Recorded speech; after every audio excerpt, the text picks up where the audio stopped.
Good afternoon. My name is Germán Eduardo Patarroyo Blanco, and I live in Tunja, Boyacá, Colombia. This is a city you can almost touch the times of the Spanish colony. It has the flavor of the Spanish culture and buildings. It also has the flavor of the Native Americans and mestizos. This is Tunja, the city of the hidden treasures. Tunja is a very well-known city by historians of Latin American art because pre-Columbian, Spanish, and mestizo art styles are all here. Its churches, cathedrals, and other religious buildings are a real treasure for the country's art. The cathedral is the main temple of the Archdiocese and Archiepiscopal seat of Tunja. Juan de Castellanos and Gonzalo Suárez Rendón, the founding father of the city, ordered to build it. Pedro Gutierrez began the work in 1567. This building shows a Gothic Sabelline style, but later, with some renovations, there were added neoclassicist elements to it. It has a single tower, and in its inside, it's made up of 3 naves with side chapels. The cathedral is the oldest of the whole country and one of the oldest of Latin America. In its inside rest the remains of the city's founding father. Its inside style is made up of mudéjar and Baroque styles. The cathedral was declared National Monument in 1959. Old Archbishop's Palace. Cardinal Crisanto Luque financed this enormous neo-mudéjar style building while he was Bishop of Tunja, in a vegetable patch, property of the Conceptionist sisters. When he became cardinal, he also sponsored a very active social pastoral, standing out in Sutatensa radio, and the founding of syndicates for workers and farmers. Nowadays, is the seat of Juan de Castellanos University. Inés de Hinojosa's house.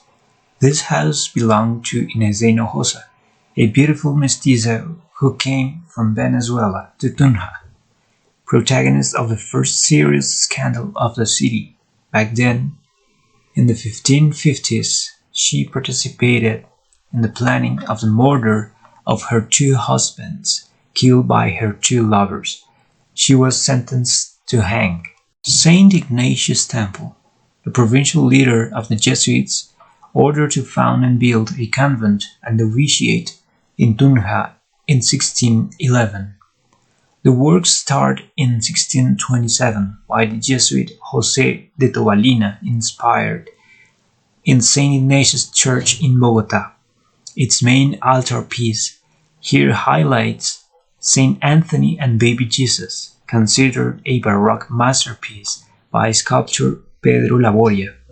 Its main entrance and tower exhibits the word in Latin Laudetur nomen Domini Jesu in aeternum. We praise the name of the Lord Jesus for all eternity.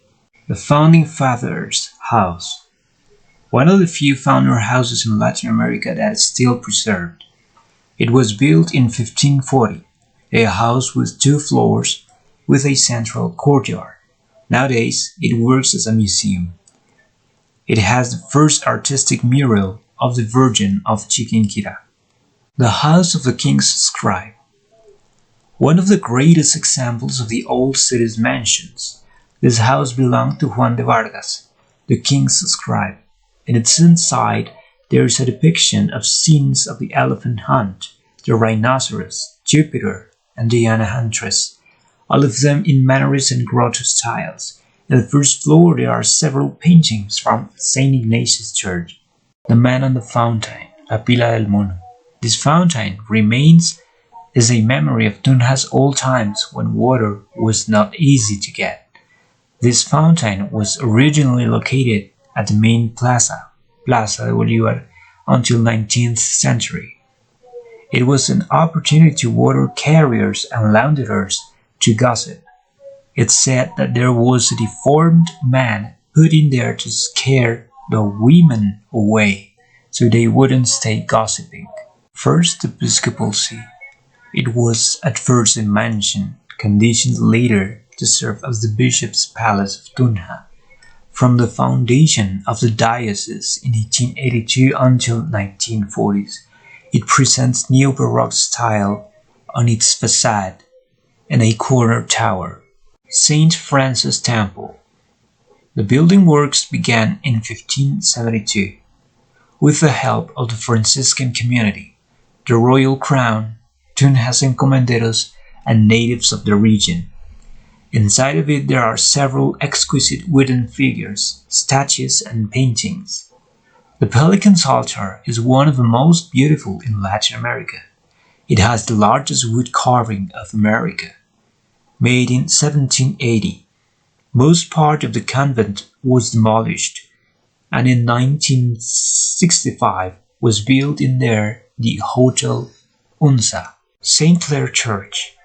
This house, originally built in the 16th century by Governor of Tunja, Bernardino Mujica y Guevara, was ceded to the St. Clair Sisters in 1874.